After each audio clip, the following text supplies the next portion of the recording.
Any thoughts, Mario? Question mark. Dying to hear from you. And he has a skeleton. He's sitting on a bench. The man is obviously dead. And it says, me waiting to hear what you thought of my first email.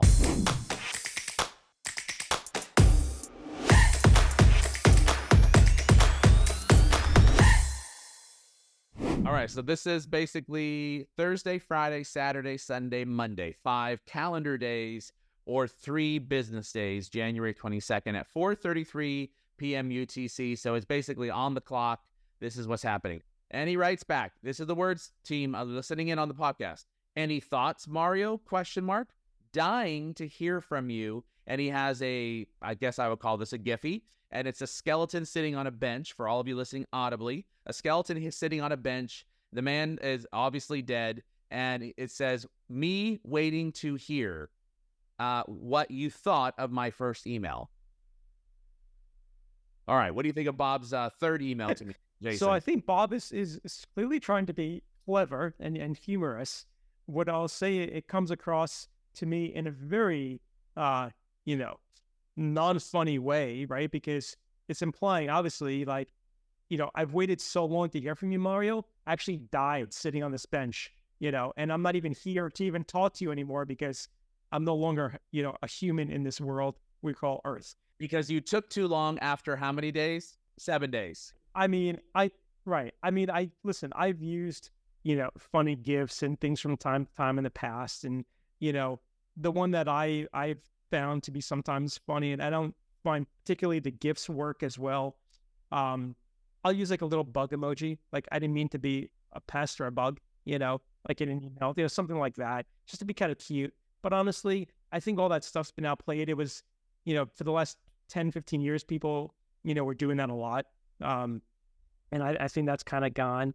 But we'll keep going through it. But yes, I think that's a terrible choice of language and, imagery to get you engaged. Now, interesting. So I'll give you my perspective. I opened it and I looked at it and I snickered. I laughed at it. But then I said, after I laughed at it, right? Skeleton, he died waiting for me, right? Then I thought about exactly what you just said. Dude, Bob, you literally sent me a message 7 days ago and you now died already? Right, in 1 week. Right. So the sequence is way too fast. Oh, yeah. Right? Yeah. And if you think about this, if you have a minimum of 8 touch points, which I think the number is now somewhere around 12 to 15 touch points through a multi-channel phone, email, LinkedIn, video, etc., right? 12 to 15. It cannot be 1, 2, 3 emails in 7 days. That you cannot do that.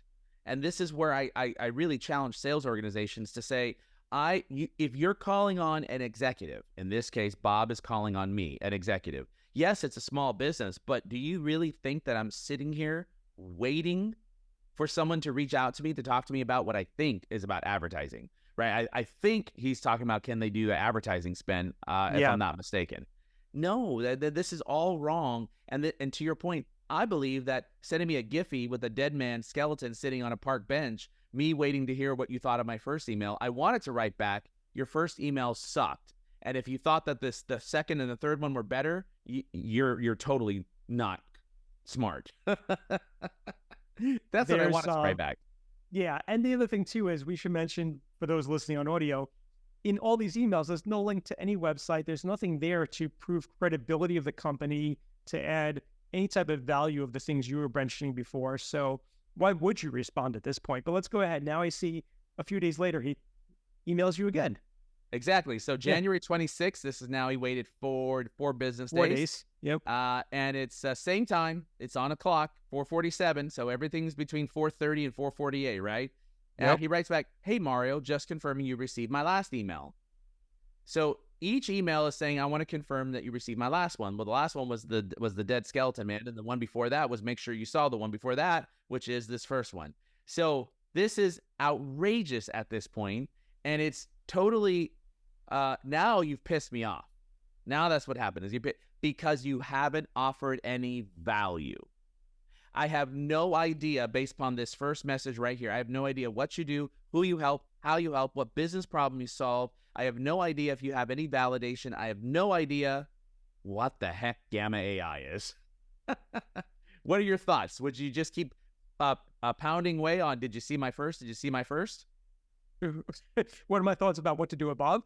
Yeah, exactly.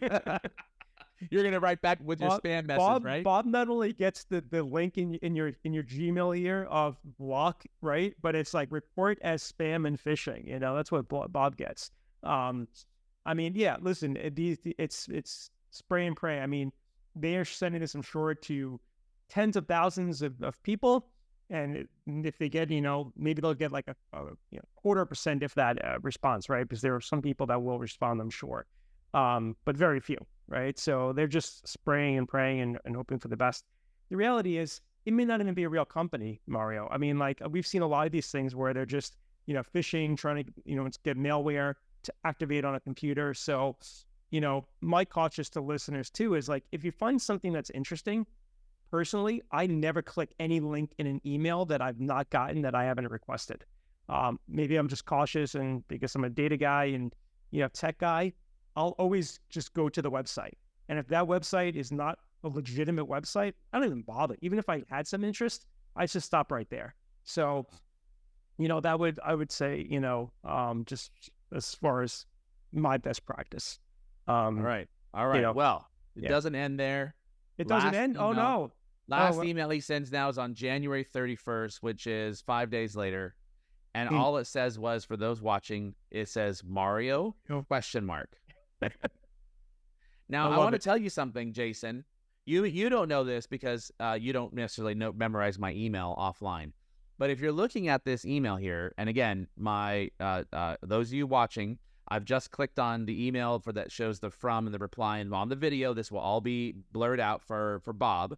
But my email will be, you can see my email, but Mario.Martinez@Vengreso. So I purposely set up a Mario.Martinez@Vengreso because all of those tools that are out there, the data intelligence tools, they run a analysis of you know, what are the propensity of an email to be able to find someone's email. And of course, our company email nomenclature is Mario.Martinez, or first name dot last name. Yeah. So, but my real email, for those of people that want to get a hold of me, is Mario@Vengreso. So anything that comes into Mario.Martinez, I know that you scraped it from a sales intelligence tool, because that is not even a publicly used domain. It is actually a what do you call it when it's masquerading? It is a alias. An alias. Thank you. It is an alias email that has been set up so that I can specifically identify when somebody has actually used a sales intelligence tool to be able to message me. Now, Bob has no idea about this information, of course, but all it says was Mario ? What do you think, Jason? Worth responding? At this point, I'd love to know more about Bob. Yeah, why not? No, in all seriousness, it's I mean, it really, words can't even put into it. I mean, it's one of, not the worst, but one of the worst emails I've seen. I mean, and they're all the same formula. I mean, there's no different, but, you know, I don't think everybody's looking at time, date, stamp, and the sequence. They're like, oh, wait, it's been 5 days, another one 5 days later. Like, they're just hitting delete. You and I know what to look for. So that's when we kind of start pulling these things apart. But yeah, that's definitely not the model you want to follow. Yeah.